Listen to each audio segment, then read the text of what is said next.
Today I'm going to show you one of the most underrated and underworked areas in the body, the hip flexors. I'm going to explain why it's important to keep it strong and flexible in today's video. And I'm going to give you some exercises that you can do at home or in the gym that are very good for increasing the strength in this area so that you have better back stability and you can do the things you love without pain. Really important for core activation, important to be strong just for core stabilization. And it's one area that I find that's missing in a lot of programs and a lot of fitness programs. It's really the hip flexor strength. You think about sprinters, they're using their hip flexors in a very powerful way. And they're very strong, of course, in the hip flexors because they're using it for power.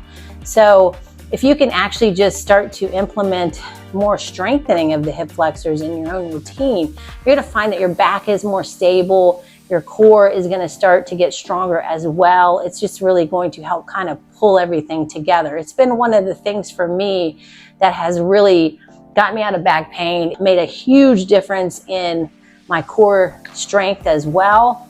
And hip tightness has gone away. I used to stretch and stretch and stretch and do that deep hip stretch, the couch stretch, like all the time, and it would always be the same. And this has been the one thing that's helped my hips really open up, actually. So it seems counterintuitive that working the hip flexors would make the hips more mobile, but it really, really does. And I've seen with my clients as well, it helps with their bending pattern, like doing deadlifts. It actually opens the hips up to hinge better too. So this is a really valuable exercise. So what I want you to do to start, I'll turn this way a little bit for you, is you can bring your hands back here to start. We're working on like a modified L sit on the floor. And this is the easiest place to start here. And you can just start by just lifting one leg at a time. And you can do a bunch of these, set of 20, set of 30.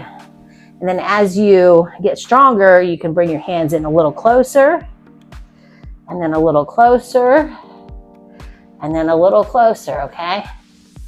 And finally, you're just doing a lot of these, right? You're just doing a high rep, okay? So that's the first one. And then the second one I'm gonna show you next. Okay, so the next way you can do this is with a band. You can put this around your feet, hold on to something for stability, and stand up really straight. This leg is gonna be straight while you lift this leg, okay? This is working using that hip flexor strength. Try to keep this leg straight on the other side as you lift that leg. You do the same thing on the other side, flex the foot. This is a way you can do it with the band. Okay, if you want to add a little more weight, you can use a kettlebell, put your foot through and lift like this. Okay. And then if you actually have access to a cable machine, this is one of my favorite exercises I'm going to show you. These are low cable pull-in, also called the reverse squat. And so you're just gonna, I have these special straps that I put around my feet. You can get these from the ATG website. And you can bring these with you to the gym if you have a cable machine you can use. They're great to bring with, and I don't see many gyms that have these actually, so these are great to just pack in your bag and bring with you to the gym. This is an amazing exercise. So you'll scoot back, and I want you to grab onto something. I've got my cage here. Make sure you center yourself.